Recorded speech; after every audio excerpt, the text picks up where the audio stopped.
It is my honor to help us remember and recognize one of the most original, and let's be honest, unpredictable figures in political consulting, Pat Caddell. Pat burst onto the national scene right out of Harvard. You may have heard of it. Best school in the world, produces the coolest people, and I'm very proud to say, willing to stand up for academic freedom and for science, for a bunch of other things, not without a little push, by the way, just so y'all know. But he came out of Harvard, joining George McGovern's campaign in 1972. Just a few years later, he helped steer Jimmy Carter to the White House with a strategy that placed public opinion at the center, something we now take for granted. His firm went on to advise over 150 campaigns, and he mentored an entire generation of Democratic pollsters along the way. One of those he mentored was David Petz of Normington Petz. David shared a few memories with us for this occasion. I want to highlight just a couple. He remembers his first day as an intern in 1982, when Pat told him that they'd be working for Mario Cuomo's campaign. David replied, "But Ed Koch is going to win." Pat just said, "Watch me." He also shared that Pat could be intense. You never wanted to be on the receiving end of a chicken winning.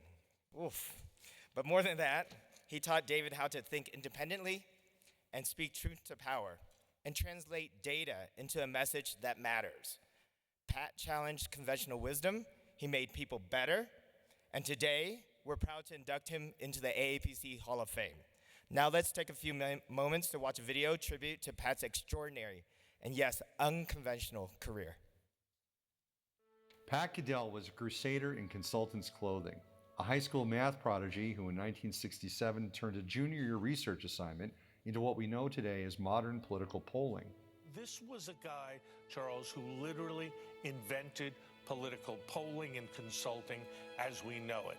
He was largely responsible for Jimmy Carter's election, for the creation of our industry. Knocking on their doors to ask survey questions, his South Carolina neighbors taught this high school kid the singular political insight that governed his entire career. The working class distrusted politicians and favored outsiders, with vast chunks of the electorate wanting leaders from outside the system to blow it up. He remained precocious and during his senior year at Harvard in 1972, caught the eye of another outsider who was managing the long shot campaign of prairie populist George McGovern. When Gary Hart hired Pat, Pat became the youngest senior consultant to a presidential campaign in history. Pat spent the rest of his life as Frank Capra, searching for a real-life Mr. Smith that he could send to Washington to clean up a broken federal system. Pat was credited with designing the outsider message that elected a peanut farmer turned governor to the White House in 1976. Not so much, people tell me, well, why has the public lost faith in the system? And it's not really that the public has lost faith in the system. It's in many ways that the politicians have lost faith in the people. They don't trust the people the way they ought to. Feeling his oats a bit, Caddell turned down official jobs inside the Carter White House in order to stay an outside and well-paid consultant. This iconoclast image of a winner had certain social compensations of its own. Pat's date to Carter's inaugural ball, Christy Hefner, perhaps proving that while political consultants may not be playboys, they could on occasion brush up against the brand. In 1984, Pat returned his first political favor by consulting on Gary Hart's first presidential run. While his advice remained golden, his manner and hubris tarnished the work a bit. How tough was Pat to work with? Gary Hart's 1984 campaign manager told the Washington Post, "Losing wasn't as bad a memory as having had to work with Pat Caddell." By 1992, Pat's outsider passion took him outside of the Democratic Party for the first time, advising Ross Perot's kamikaze mission to take out George H.W. Bush, with Pat famously intoning, "My friends are more corrupt than my enemies." The DNC stopped returning his calls. A normal presidential consultant facing years in the wilderness would go home to a shack in the bayou. Pat bought a 1966 blue Mustang convertible and headed to Hollywood. He offered his years of White House and campaign experience as a technical consultant to major Hollywood feature films, including a particularly heartfelt endeavor with old McGovern campaign trail friend Warren Beatty on Bulworth in 1998. His wit and storytelling skills were so sharp that he captured the attention of Aaron Sorkin, just as Sorkin's attention was captured by the dramatic possibilities of real life in the White House. Sorkin asked Caddell to become the co-producer and writer of Sorkin's The West Wing. After 7 successful television seasons on NBC, no one was more surprised than Caddell by the sudden flurry of booking offers on Fox News. By 2010, Pat had become the voice of outsider sentiment on a news network that defined itself as a counterpoint to establishment journalism. But there was one more presidential campaign on his prescient political radar. Here's how 26-year-old Caddell explained Jimmy Carter's pending primary victory in May of 1976. We really find two instincts in the American public in the country. One is an instinct for change, born not out of any ideology per se, but out of a sense that things aren't working well, and we need to make some adjustments and try some new things and question the way we do some things. At the same time, there's another instinct, which is to preserve and protect and go back to the kind of basic values that has made America the great country that people thought it is, and particularly was before we got into the problems we were in. As Twain penned, history doesn't repeat itself, but it often rhymes. 40 years later to the month, Caddell became a senior advisor to the 2016 Trump campaign, bringing his 1976 Carter message to what became Pat's second winning presidential campaign.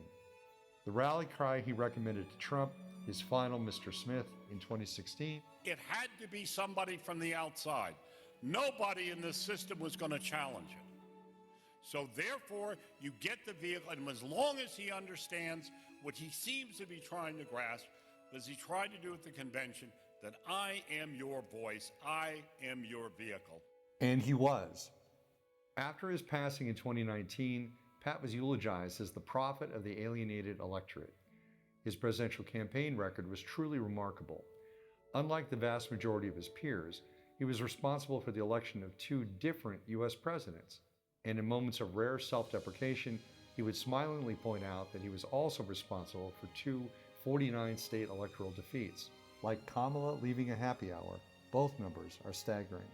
In a 1979 NBC News profile, Pat pushed back on his pollster sobriquet with an autobiographical flourish that probably resonates with the members of the AAPC.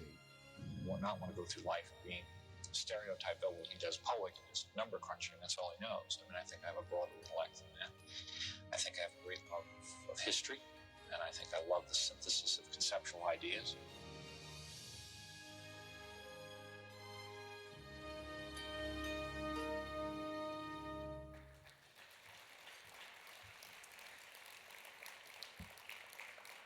Pat's legacy lives on not only in the campaigns he helped shape and the consultants he mentored, but also in his family. We're honored to have Pat's daughter, Heidi Hogg, with us today. Heidi, would you please join us to accept this Hall of Fame award on behalf of your father?